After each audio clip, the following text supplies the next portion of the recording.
Hello Kathden fans! Mga Salvador, may revelasyon sa puso ni Ma'am Catherine ha.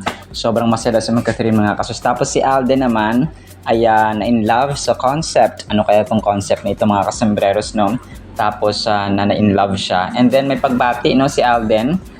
Bago yung main items natin na ito ay ito muna no. Kahapon, pinost ng isang fan, si Rai, sa kanyang TikTok account yung pagbati no ni Alden mga customers doon pa to sa Sikhayan Festival. Ang palad nito no, sobrang blessed nito kasi bumati, parang nagpabati siya ng birthday greeting no kay Alden doon sa Sikhayan Festival na taon na. Siguro walang ginagawa si Alden or free time niya kung kaya nakapagpabati si Rai mga kasembreros. So tapos sabi nito, sana isama mo si Joshua and Jaden para sa isama doon sa opening ng McDo kasi yung Sikhayan na ito ay January 18 tapos January 20 ginanap yung opening, grand opening ng Santa Rosa McDo ni Santa Rosa Bayan McDo ni Alden Richards mga kasembreros. So yun, kagabi lang kasi niya pinost no, parang late na niya mga kasembreros. Tapos ito sobrang kulit na ito mga kasembreros. Kagabi yung isang fan, tapos pupunta sila ng McDo ni Alden no sa bayan niya. Expectation, yung nag-expect sila na makakain sila sa bagong bukas na McDo ni Alden Richards. Tapos yung reality, ang nangyari, nagpares na lang sila. Sorry po. Kasi yung music background mga kasi sobrang nakakatawa yung music background niya mga kasi. sobrang siguro nagsarado na. Parang sabi yata doon ay hindi na pwede mag-dine in. Tapos kasi may cut off pa sila pag-aaralan pa siguro nila mga customers kung magkakaroon sila ng 24-hour na shift mga customer or shift na papasok no sa 24-hour sa McDo ni Alden doon sa Vintage kasi grabe no talagang umaapaw yung dito yung customers mga kasombrero. Sorry po, yung music background kasi sobrang ang kulit no, comedy siya mga expectation nila makakain sa McDo ni Alden pero ang reality nagpares na lang sila mga kasembreros. Sobrang kulit. Tapos ito hindi ko alam kung totoo ito kasi parang binodega na daw, parang tinapon na daw lahat ni Daniel yung mga gamit or something related na galing kay Catherine mga kasembreros, yung mga gifts. Sabi dito sa caption, mga regalo ni Daniel Padilla inilagay sa bodega. Nakabodega. Hindi, yung mga regalo pala ni Daniel Padilla, niregalo na ang mga regalo ni Daniel Padilla kay Catherine, binodega na niya. So parang tinago na niya mga customers at ayaw na niyang maalala pa at gusto makalimot kay Daniel Padilla. So ito, wala tayong legit na proof mga kasembreros kung totoo man ito. Siguro hindi naman siguro gagawin. Siguro isang tabi lang na parang kasi next chapter na ng buhay ni Ma'am Catherine. And we are sure na Kathden no yung susunod na chapter nito in real life no sa totoong buhay mga kasembreros. So pero hindi ko lang din sure kung totoo o hindi kasi wala namang proof talaga mga kasembreros na itong picture lang na to na mga regalo din inilagay sa bodega. Nakabodega ng regalo din pwede Kath gusto na makalimot. Tapos may picture dito ng Kathniel of course and then ni hindi ko alam kung bakit nandito si Andrea Brillantes no sa picture na ito, parang sinama nila mga kasembreros. But nevertheless ay kung totoo man yon or hindi totoo ay ayos na. Importante kasi dito masaya na sila at saka naka-move on na mga customers pareho sa dito sa buhay nila no. Yun naman talaga ang mahalaga, yung present ba na buhay nila na they're both enjoying yung separate ways nila no, na hindi na sila magkasama at hindi na sila magpartner mga kasembreros. So yun, hindi ko lang din talaga alam kung bakit nandito yung picture ni Andrea Brillantes mga kasembreros. So siguro dati di ba parang issue na gano'n na si Andrea Brillantes yung third party na wala namang umamin kahit kahit isa sa kanila na party, mga kasembreros, na syempre, no, para pangalagaan na rin yung kanilang pangalan. So they just let the issue die, mga kasembreros, without speaking kung sino, or without accepting kung sino nagkamali, sino ang third party, and so on, mga kasembreros. So hinayaan na lang mamatay ang issue. So ganun sa mga kasos. Pero yun, ang mahalaga ay masaya si Kath sa kanyang buhay, mga kasembreros. And also Daniel Padilla. Tapos ito na yung paggawa mismo, no, ni Ken, mga kasembreros, at ng kanyang team. At saka ito yata si Riri.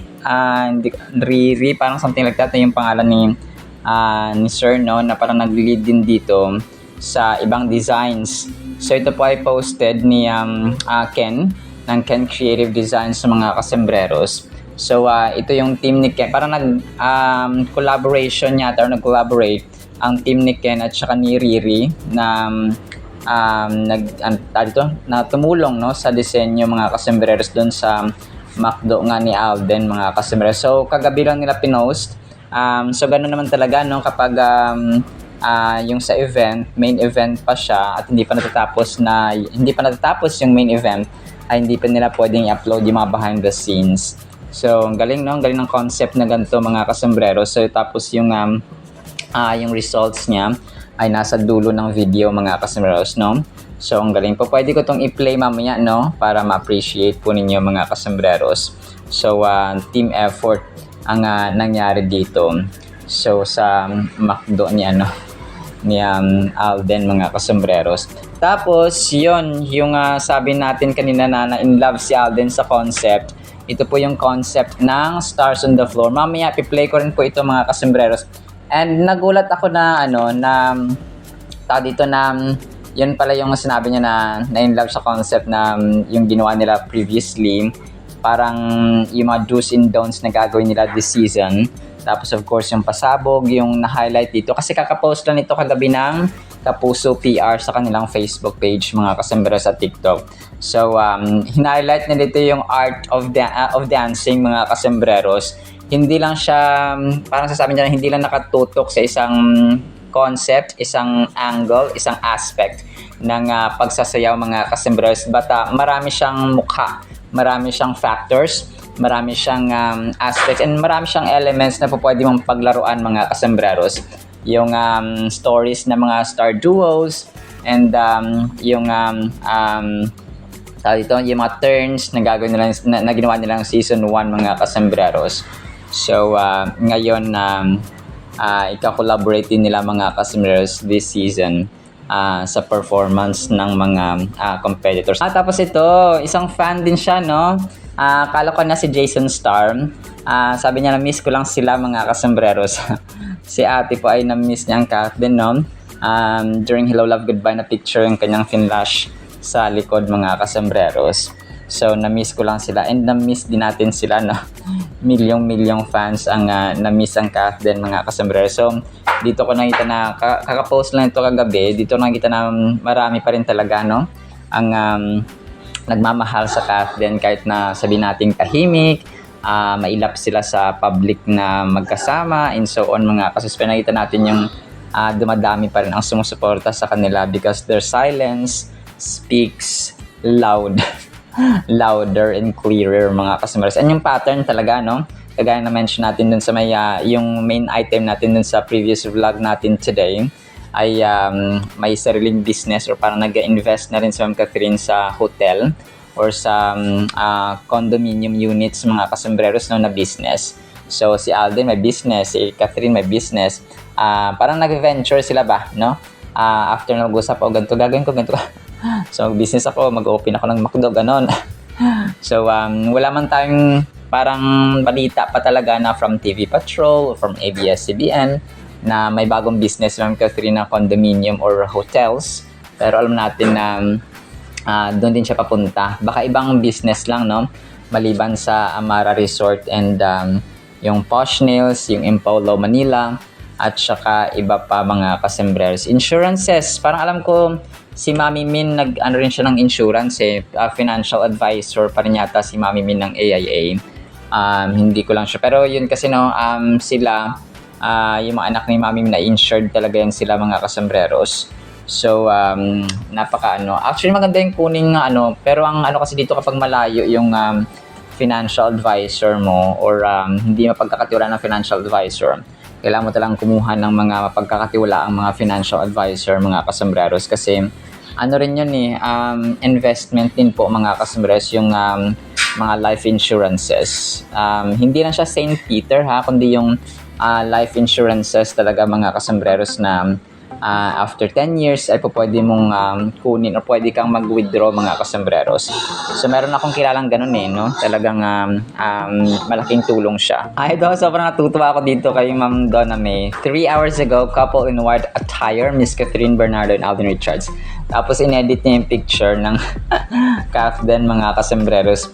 Yung picture na to ay isa sa mga litrato ni Catherine during TCL na Christmas post ni Ma'am Kath mga kasambreros. Ang inedit niya dito ay nilagay niya si Alden sa tabi niya mga kasambreros na parehong naka-white, kunwari silang. So pero ito po ay edited lamang may Christmas tree pa dito si Ma'am Kath kasi nga ito ay promo pictures ni Kath during Christmas na TCL naman yung brand niya na pinopromote dito mga kasambreros, na kunwari ay nanonood siya ng TV. Tapos ito nakaka-touch to mga kasambreros posted ng 7 hours ago, Stuntworks Action Academy yata ito.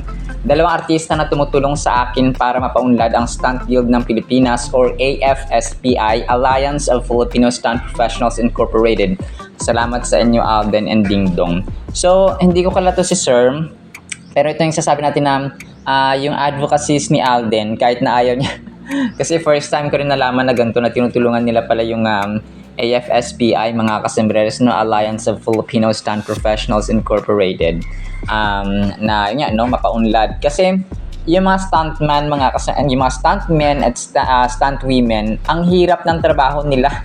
Kasi kunwari, yung main artista, kunwari si Alden, tatalon siya sa gantong kataas na lugar or gantong kadelikadong lugar. So magtatumbling, pagulong-gulong. So ibang yung hirap nila ay kailangan talaga nilang suporta mga kasambreros, especially siguro sa finances, sa mga materials and so on mga kasambreros.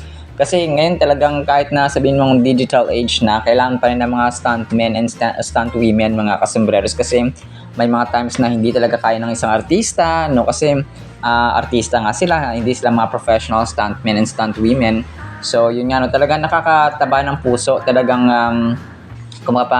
hindi man na isa publiko, hindi man isa pagsigawan ni Alden yung kanyang pagtulong.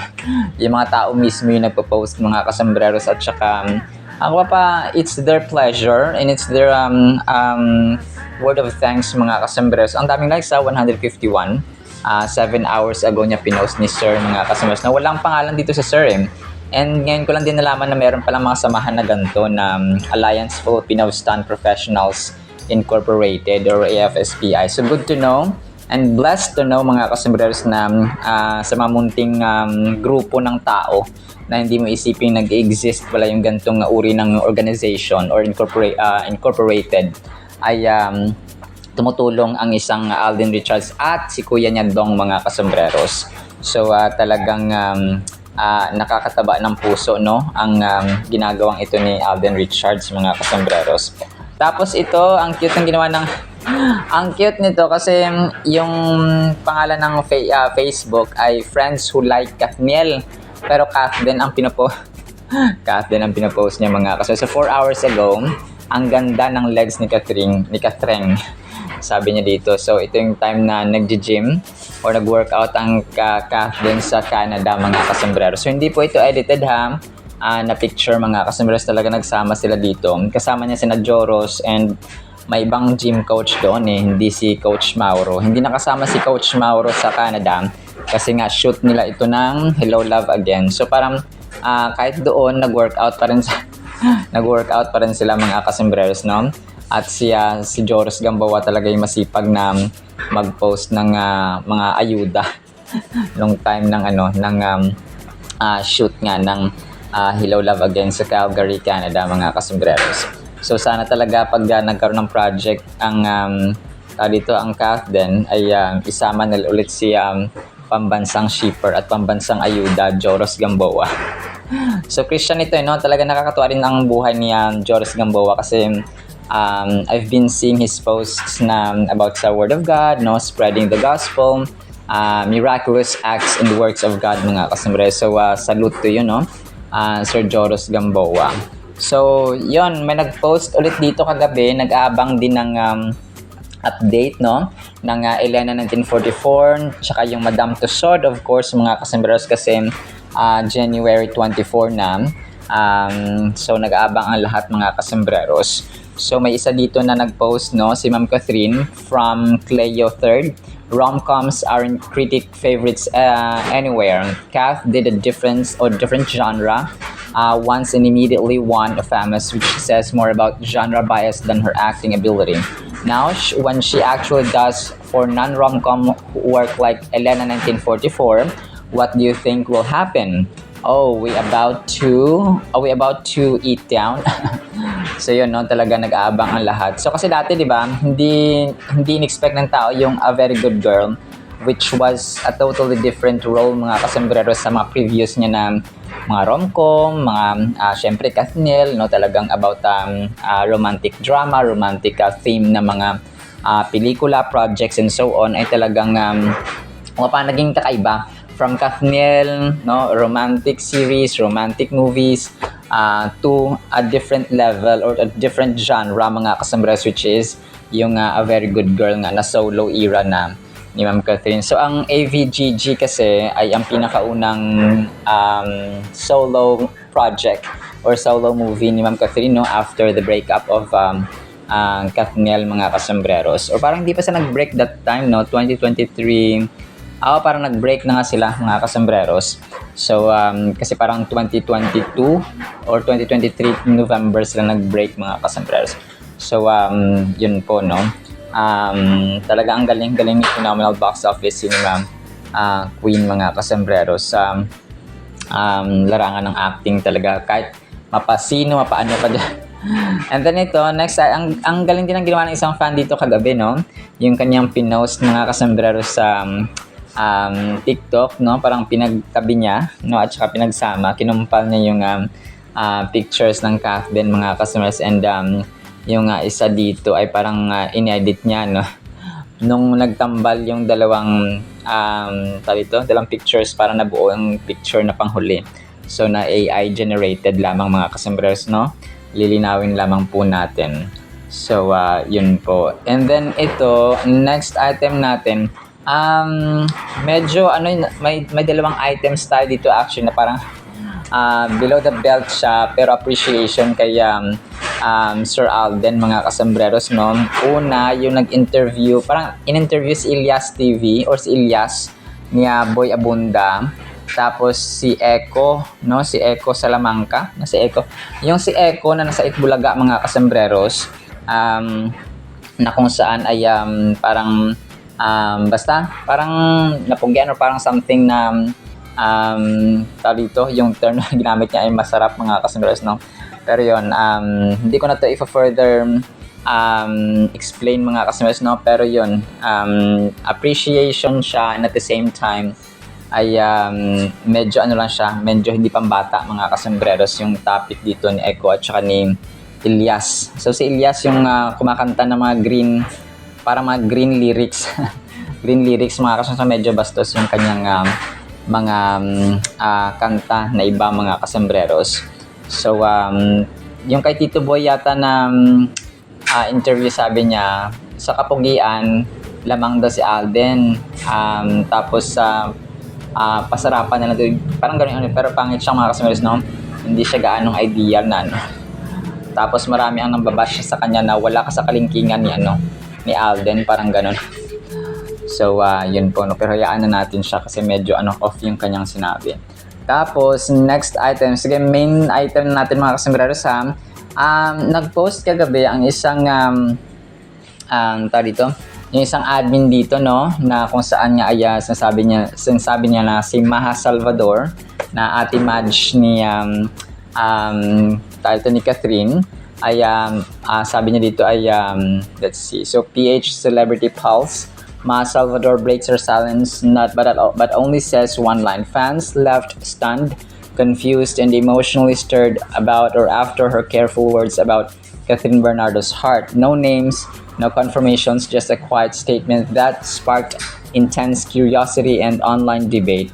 What does her happy or her heart is happy really mean?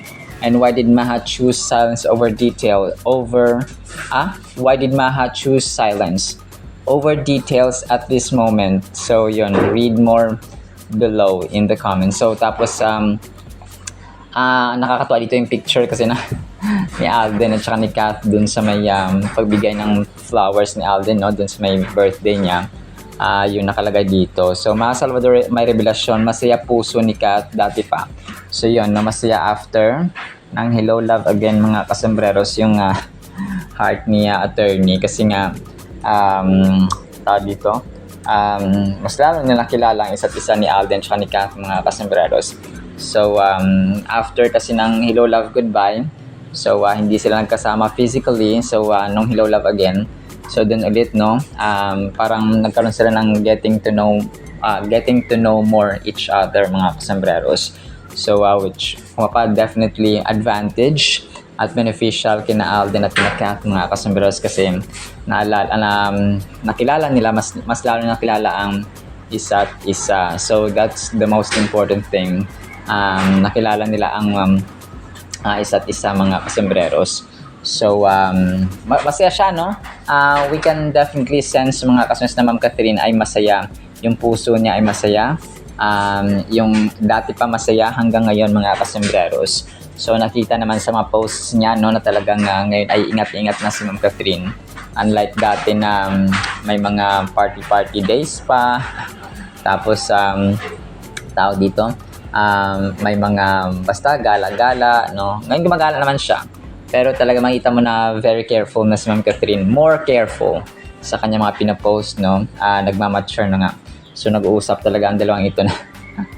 So yun po, no, ang pattern ng kanilang buhay ngayon ay business, family, work, project, no, ganun, mga collaborations and so on mga kasembreros. So talagang nakita natin yung pattern ng Kat din mga kasembreros, no. So masaya si Ma'am Catherine, masaya siya na may Alden Richards, no. So hindi naman yung duda mga kasembreros na masaya si Ma'am Kat kapag andyan si Sir Alden kasi sino ba naman di masasayahan sagot parati ni Alden.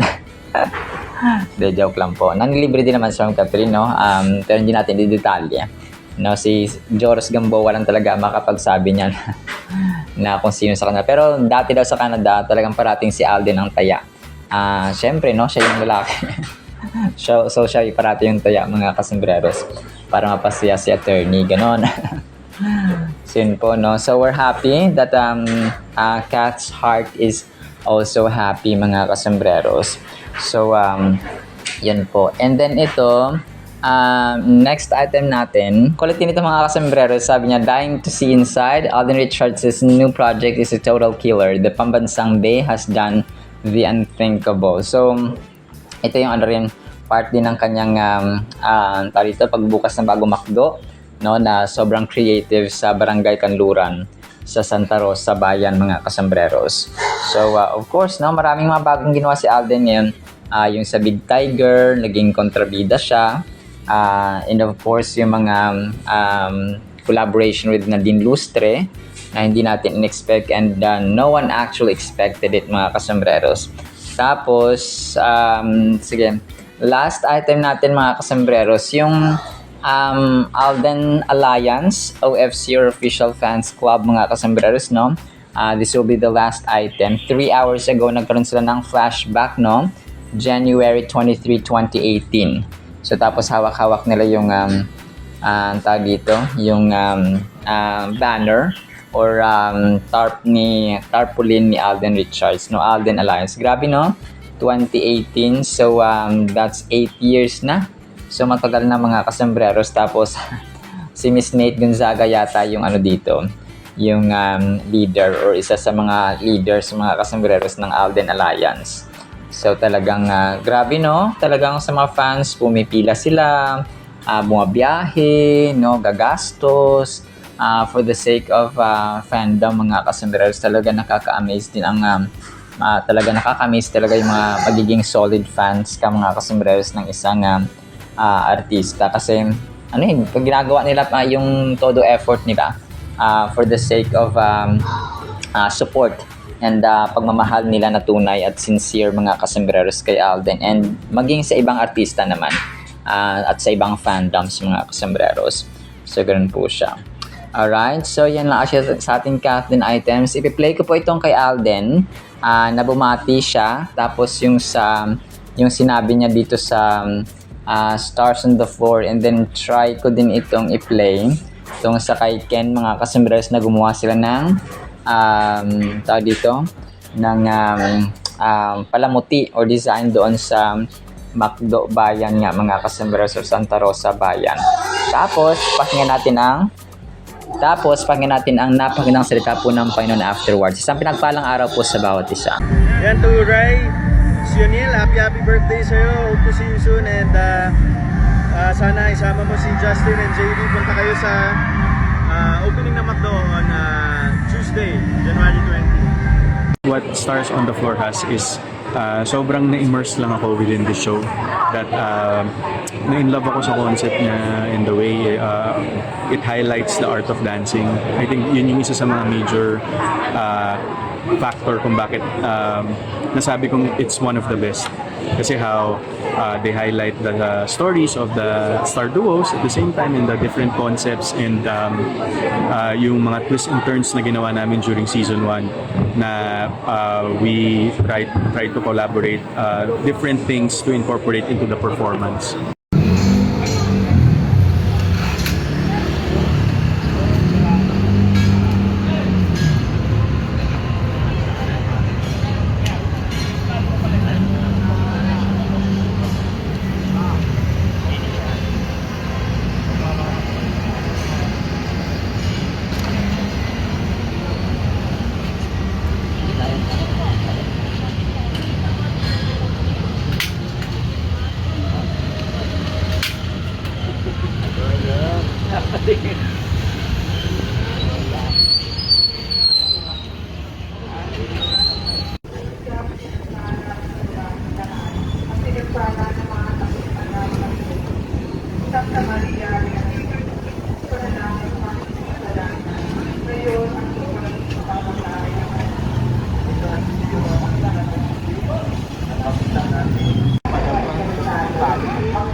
Dito, dala. Dili.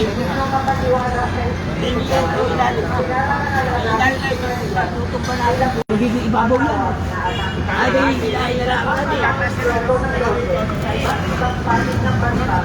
Ay nagpapapronyahan na tayong mga Pilipino ay madaling makakabit sa kanya para sa pamasikat. Malaki ang naitutulong na negosyo Diyos ay nandiyan sa mga karaniwang Pilipino upang sila ay mananatili ang malalim ng bugyo nila sa ina ng Diyos ay naging magiging lakas mula sa pagpapakasisi na narating sa langit. Andiyan. Angat na bang ipapatuloy? Ay.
Para po sa ating Word of God ay isa niya ata sa pinakamahirap gawin ito mga kasambreros, pero dapat nating gawin, no?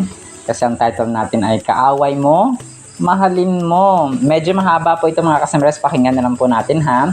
Matthew chapter 5 verses 43 hanggang 48, si Jesus Christ po nagsasalita. You have heard that it was said, you shall love your neighbor and hate your enemy. But I, Jesus Christ speaking, say to you, love your enemies. Bless those who curse you, do good to those who hate you, and pray for those who spitefully use you and persecute you, that you may be sons of your Father in heaven.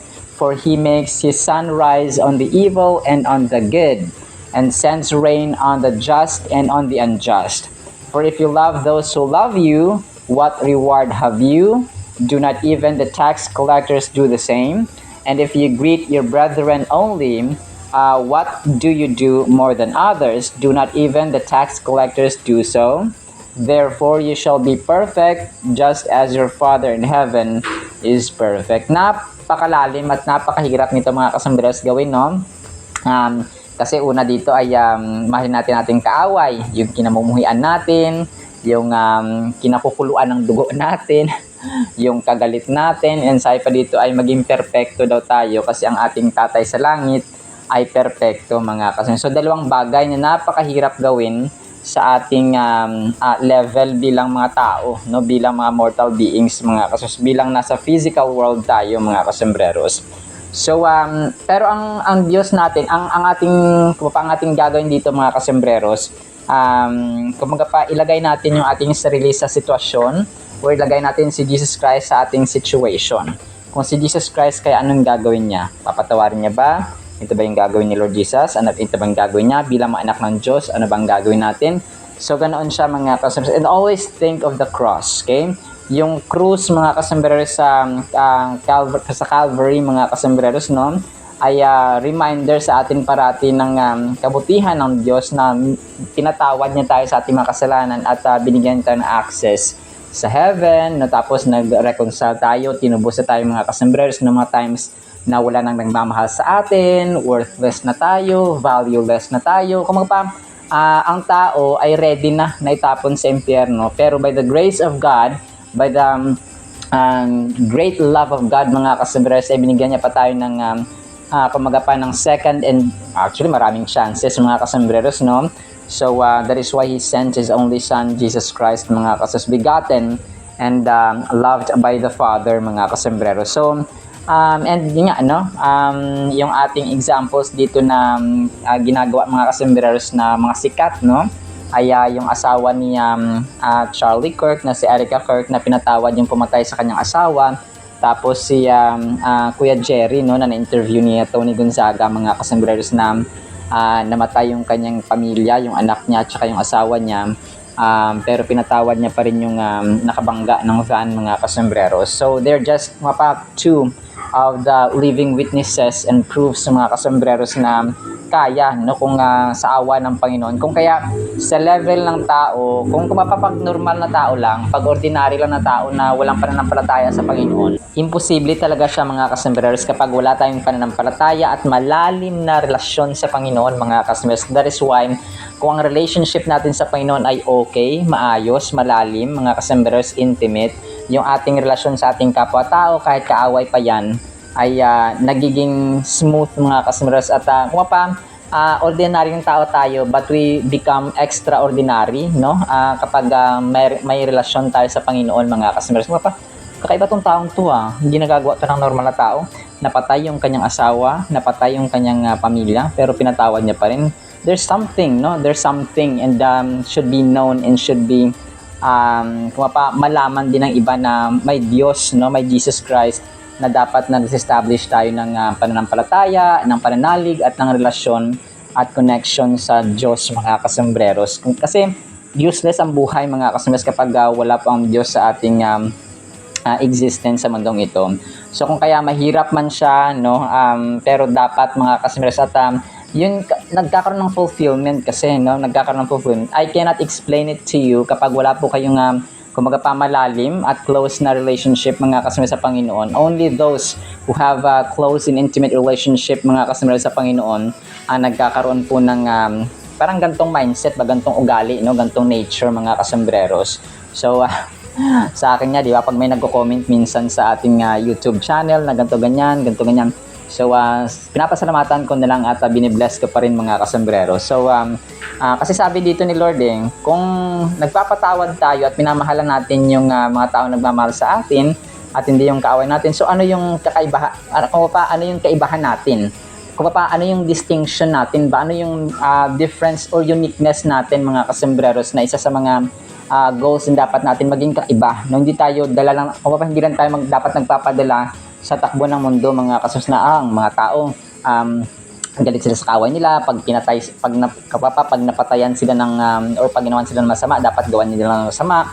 Parang parang pag ginawan ka ng mabuti, gawan mo ng mabuti, tama 'yon. Pag ginawan ka ng masama, gawan mo ng masama. So hindi po siya ganoon. Pag ginawan ka ng masama, gawan mo pa ng mabuti. So ganoon ang kay Lord, mga kasambreros. So which is kasi sabi niya, ang mga taong masasama, gumagawa rin naman ng ganoon, no? Minamahal nila yung taong kampi sa kanila.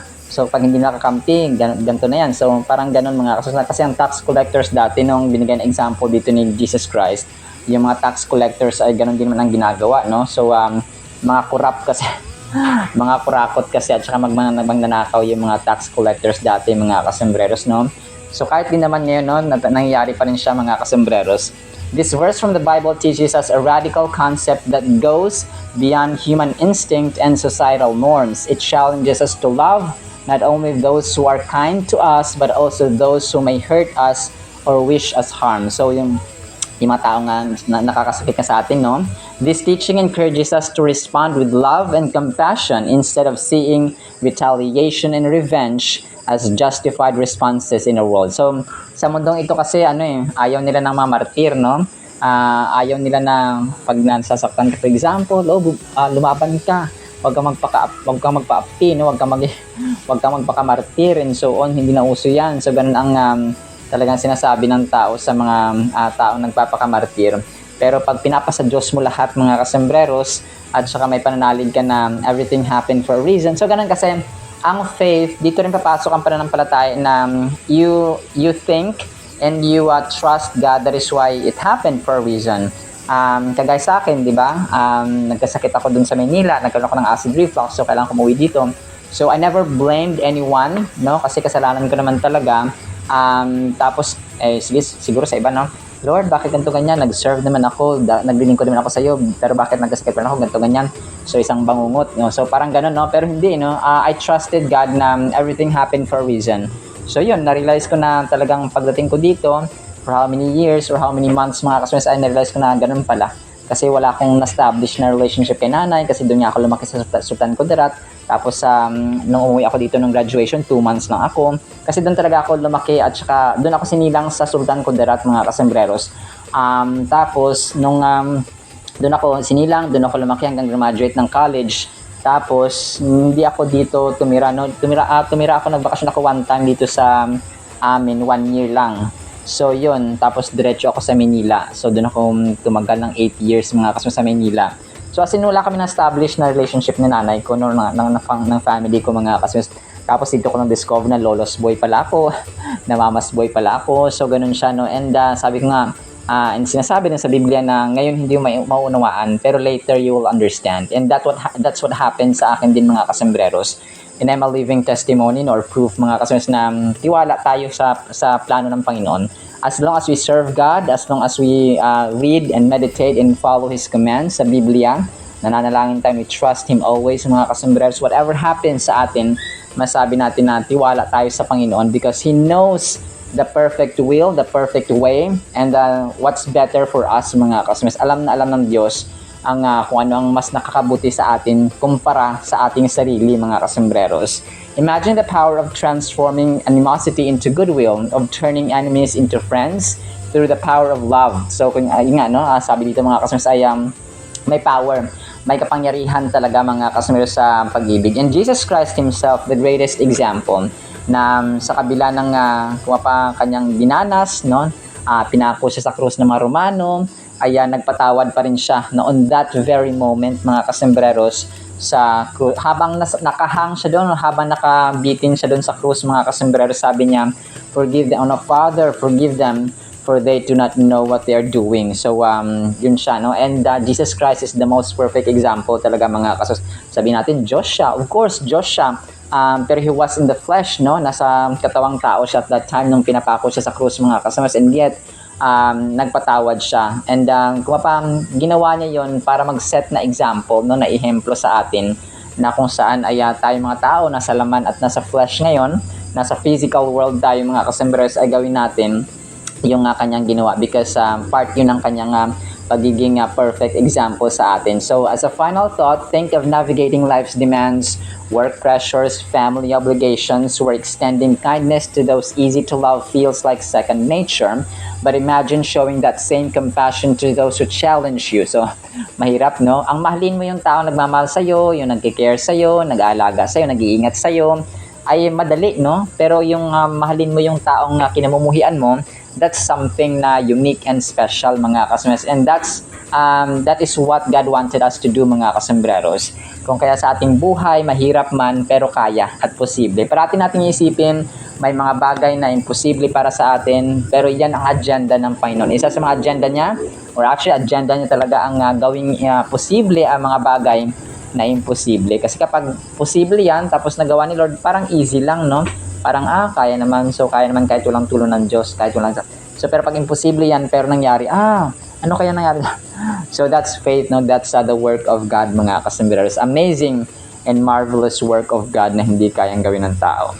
Alright, sinama sa ating Word of God, ha? Nawapay pagpalain po tayo ng pag-ibig, pananampalataya, pag-asa, at pagmamahal sa ating mga kaaway. In Jesus' mighty name we pray, amen and amen. See you sa next segment, mga kasembreros, and paalam po. I love you.